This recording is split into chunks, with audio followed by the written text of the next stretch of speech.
And పండగ. ఏంది వీడు ఎప్పుడు అట్టుపోయినాం ఇటుపోయినాం అనేటోడు బ్రెడ్ ముక్కలతో కనిపిస్తున్నారు అనుకుంటున్నారా? దీని హిస్టరీ తెలుసుకోవాలంటే మొత్తం వీడియో చూడాలి. ఈరోజు మీకోసం వంటింట్లో కుంపటి అనే ప్రోగ్రాం పెట్టుకున్నాం. ఏంటి వీడు మా కోసం అంటున్నాడు అనుకుంటున్నారా? ఎందుకంటే మీరు నా సబ్స్క్రైబర్స్ కాబట్టి మీ హెల్త్ కోసం, మీరు హెల్తీగా ఉండడం కోసం ఒక హెల్తీ బ్రేక్ఫాస్ట్ చేస్తున్నా మీకోసం. దీనికి కావాల్సిన పదార్థాలు కావాలంటే లైక్ చేయు అని నేను అడగా, ఎందుకంటే నాకు తెలుసు నువ్వు ముందే లైక్ చేసినావని. నువ్వు చాలా మంచోడివి కాబట్టి నువ్వు హెల్తీగా ఉండాలి. నువ్వు హెల్తీగా ఉండాలనే నేను ఇది చేస్తున్నాను కాబట్టి నేను ఖచ్చితంగా నీకు చెప్తా ఏమేం కావాలనో. దీనికి కావాల్సిన ఆయుధాలు ఇంగ్రీడియంట్స్ విను. దీనికి కావాల్సింది ఒక కుంపటి కాదు, పెంక అయినా నడుస్తుంది. పెంక, అట్లనే కొద్దిగా తేనె, అట్లనే కొద్దిగా నెయ్యి, అట్లనే 2 బ్రెడ్లు.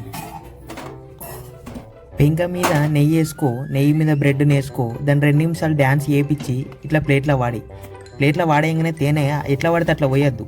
ఇది చూడు, ఇట్లా ఇప్పాలా. ఎందుకు ఇప్పాలంటే చేతిలో ఫోన్ ఉన్నది కాబట్టి ఇట్లా ఇప్పరాదు.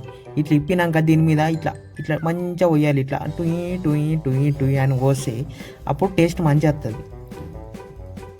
ఇక మళ్ళీ ఎట్లా పడితే అట్లా పోసి టేస్ట్ మంచిగా రాలేదంటే నాకు సంబంధం లేదు. చూడు మళ్ళీ చెప్తున్నా, ఇట్లా పట్టుకొని చీజ్ ఉరకాల. ఏడు కురుకుతావా తినాలా. మళ్ళీ ఇక్కడ అద్దం కాడ ఎందుకు ఆయన అంటున్నావా? ఇదే ఆనవాయితీ అంటారు. ఈ ఆనవాయితీ ఏంటంటే మీకు చూపించాలి, మీకు చూపించకుండా నడది. అండ్ పండగ. చూసినావా, ఈ మంత్రం యాద పెట్టుకోవాలా. ఎంజాయ్ పండగ అంటే దీని టేస్ట్ పెరుగుతుంది అన్నట్టు.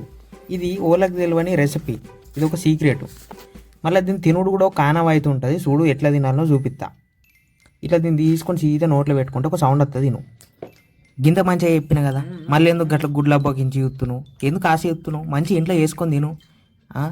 బ్రెడ్, తేనె, కుంపటి గింతే కదా తిను. ఎందుకు నన్ను గట్లా ఎత్తును? నేను మంచిగా ఎంజాయ్ చేస్తున్నా, వింటున్నా.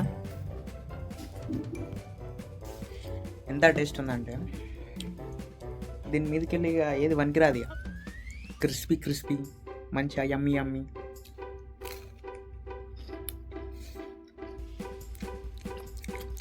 నేను మీకు ఇక మీరు కూడా వేసుకునే తినాలి. ఎంత అనుకోకూడదు.